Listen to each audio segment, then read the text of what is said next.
To me, budgeting means giving each and every dollar that comes in a job and not deviating from that plan unless absolutely necessary. This is sometimes called envelope budgeting or zero-based budgeting, with the idea being that you stuff all of the cash, real or digital, that you have into categories and only spend that cash for those jobs. Let's say it's the start of the month and you get your paycheck. So we rip it open and what do we find? $2,500.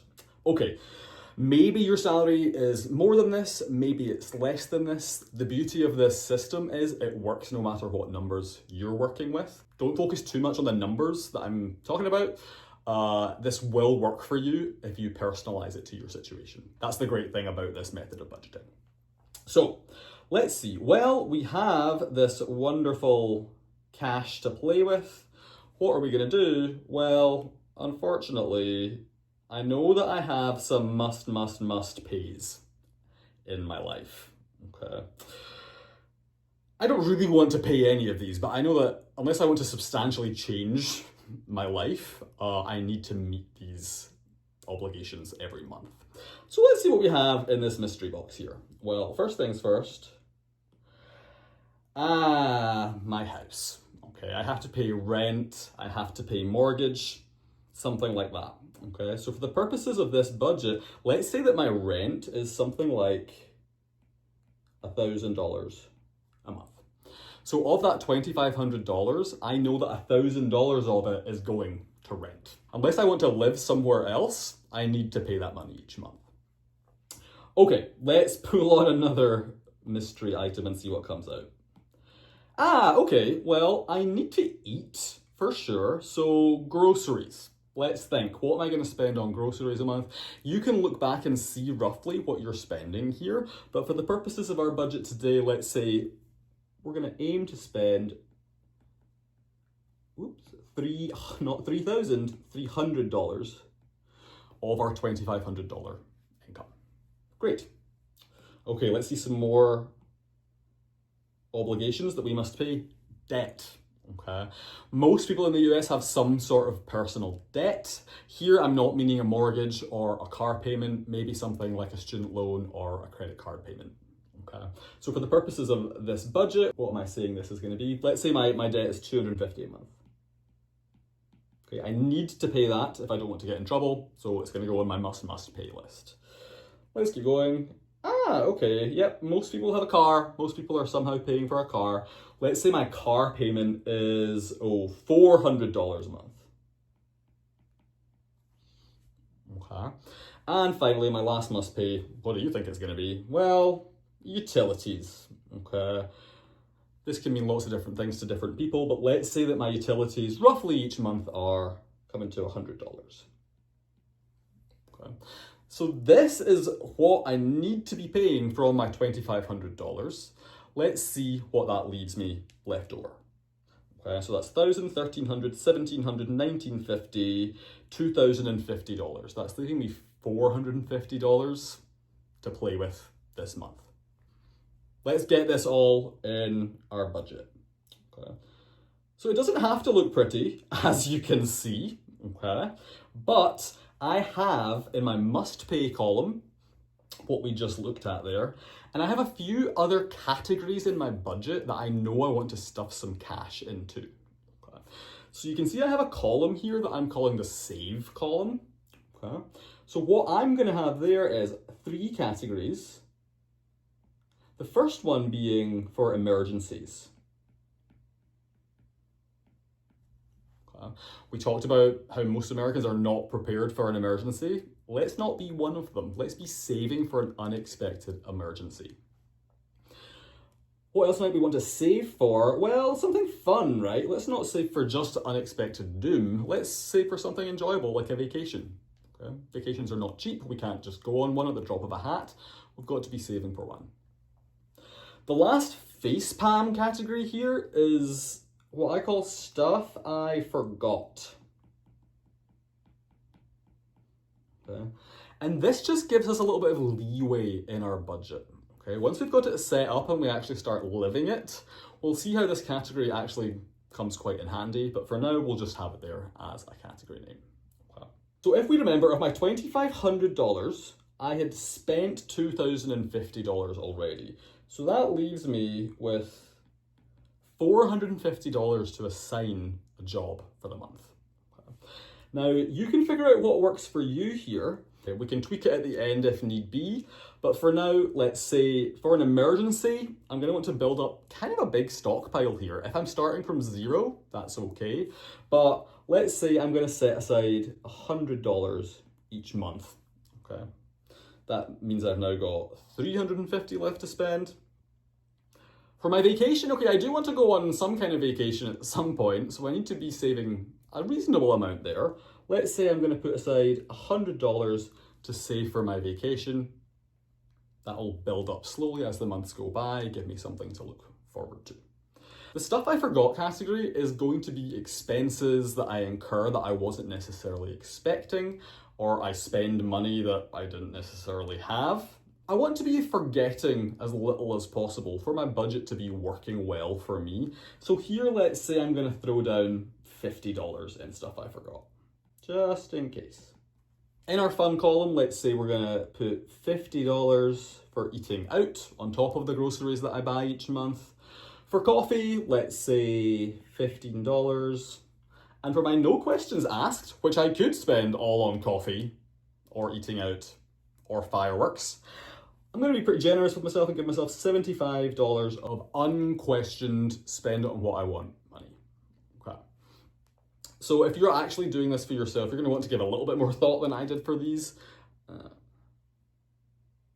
So what does that leave us of our $450 that I had left to assign? If I did my math correctly, I should have $60 left.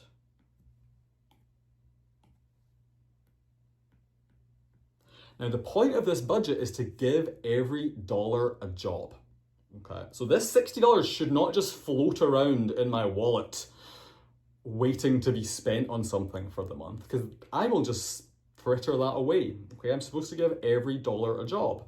So this is where I can look at my other categories and think, where could I put this? Depending on how we're feeling, we might want to dump it in the fun category because we know we're looking for a fun, busy month. But generally, I might be thinking, actually, I want to put this in my vacation category because I want to meet my target goal and get on that vacation a bit sooner. On the other hand, maybe I'm trying to build up my emergency fund more quickly, so I might put it there. Okay. The key takeaway is wherever you put your final few dollars that you have left over, you need to put them somewhere. You don't want them floating about, you want them in a category.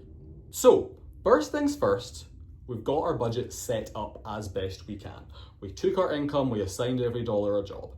This doesn't have to be perfect, this is almost certainly going to be not perfect, but we're going to live our life according to this plan and make adjustments as needed. So let's see what I mean by this. How is this going to work in practice? Well, I'm living my life. Each time I make a payment, I need to take it from one of these categories. The money has to come from somewhere. So let's say I go grocery shopping and I spend $60. Well, I need to take those $60 from that category, and that will leave me with $240 for groceries for the rest of the month. Well, we're getting towards the end of the month. You can see my totals have kind of changed, okay? So I spent all my rent, it's gone. Okay, that's a fairly standard thing to have happen. It's not really varying from each month. My utility bill came out. Didn't spend quite the 100 this month. I have $5 left over. Groceries, so far I have spent $290 on groceries, so I have $10 left. My car payment came out. My debt payment came out. I haven't touched emergency because I'm not supposed to, right? That's supposed to be building up. I haven't touched vacation. I don't want to touch vacation. That's supposed to be building up. And I haven't forgotten anything yet. I have done a little bit of eating out, right? I've spent $47 of my eating out budget. I have had a few coffees. I've got $4 left. And I spent some no questions asked. Money, $20. I'm not going to tell you, don't ask. That's the whole point. Okay? But I want to show you how the budget works when we accidentally spend too much money. So let's say it's a particularly long month and I need to go and spend more money at the supermarket on groceries. So let's say I'm going to spend another $40 on groceries. That's a problem because I don't have $40 in that category. I've only got 10. So that leaves me with an unexpected overspend of $30.